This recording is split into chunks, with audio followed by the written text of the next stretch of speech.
4th annual Float Your Boat competition. There's 12 teams of about 4 marine students on each team, and they vie for supremacy of the waves in the training pool here at the Marine Campus in North Vancouver.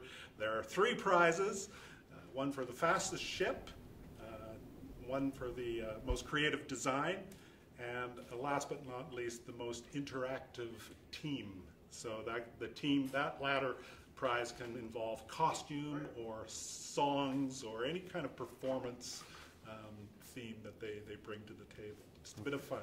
And the design elements?